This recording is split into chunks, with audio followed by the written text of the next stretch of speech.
Welcome to Vijay's info. மாங்காய் சீசனில் மாங்காய் பச்சடி செய்யாமல் எப்படி மாங்காய் பச்சடி செய்வோமா? நல்ல மாங்காய் நல்ல கரும் பச்சையாக உள்ள நல்ல காய் உள்ள நல்ல கரு மாங்காய் எடுத்துக்கலாம். நல்லா 2 மாங்காவை எடுத்து தோல்லாம் சீவிட்டு நல்லா கட் பண்ணி நல்லா வேக வச்சுருக்கேன் பாருங்கள். இந்த அளவில் வேக வச்சா ரொம்ப அது மசிய வேண்டாம். இப்படி வேக வச்சுக்கலாம். கொஞ்சமாக உப்பு போட்டு மஞ்சள் தூள் போட்டு வேக வச்சுருக்கேன். இதை நம்ம மாங்காய் பச்சடி எப்படி செய்யலான்னு பார்க்கலாம். இப்போ ஒரு கடாயில் அடுப்பில் ஒரு கடாய் வச்சுருக்கேன். தேங்காய் எண்ணெய் விட்டுக்கலாம். தேங்காய் எண்ணெய் தான் டேஸ்ட்டாக இருக்கும். 1 ஸ்பூன் தேங்காய் எண்ணெய். எண்ணெய் காஞ்ச பிறகு கடுகு,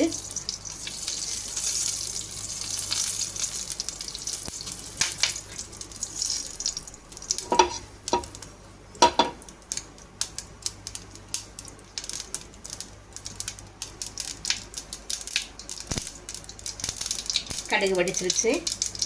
கொஞ்சமாக கருவேப்பிலை,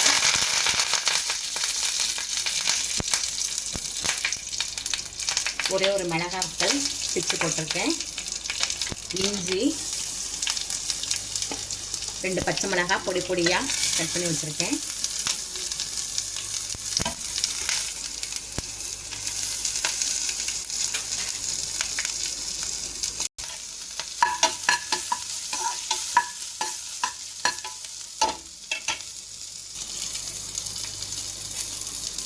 கொஞ்சமாக காயத்தூள் போட்டுக்கலாம், பெருங்காயத்தூள்.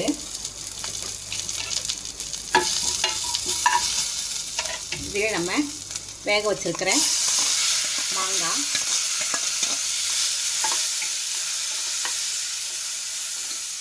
நல்லா அடுப்பை சிம்மில் வச்சுக்கலாம்.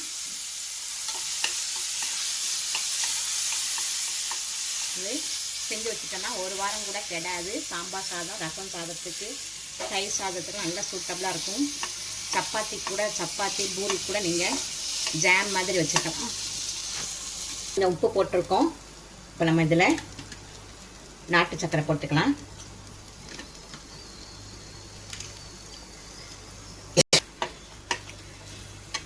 ஒரு 3 ஸ்பூனு நாட்டு சர்க்கரை போட்டிருக்கேன். நீங்கள் மண்டை வெல்லம் கிடச்சா கூட போட்டுக்கலாம்.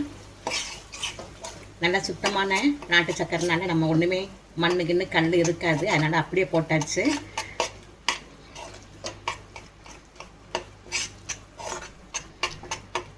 பாருங்க, நல்ல ஒரு கிளறுனா கொஞ்சம் லூஸ் ஆகும்.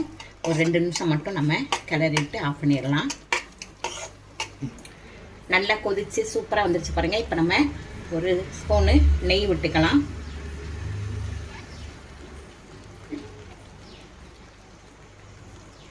நல்லா மாங்காய் பச்சடி ரெடி ஆயிடுச்சு. ஸ்டவ் ஆஃப் பண்ணிடலாம்.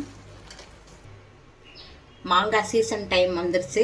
சூப்பரான மாங்காய் பச்சடி பாருங்கள் நம்ம வீட்டில் ரெடி பண்ணிட்டோம். இதே மாதிரி நம்ம மாங்காய் சர்பத் பண்ணலாம், மாங்காய் மிட்டாய் பண்ணலாம். இதே மாதிரி நிறைய ரெசிபிஸ் இருக்குது. நம்ம ஒன்றொன்னா இந்த மாங்காய் சீசன் முடியறதுக்குள்ளே நம்ம ஒன்றொன்னா வீடியோ போடலாம். இந்த மாங்காய் பச்சடி செம்ம டேஸ்ட்டாக இருக்கும். குழந்தைங்கள்லேருந்து பெரியவங்க வரல நல்லா சாப்பிட்லாம். ஜாம் மாதிரியே வச்சு சப்பாத்திக்கு பூரிக்கு வச்சு சாப்பிட்லாம். தயிர் சாதம், சாம்பார் சாதம், எல்லா சாதத்துக்கும் இது சூட்டபிள் ஆகும். இந்த ரெசிபி உங்களுக்கு பிடிச்சிருக்கும்.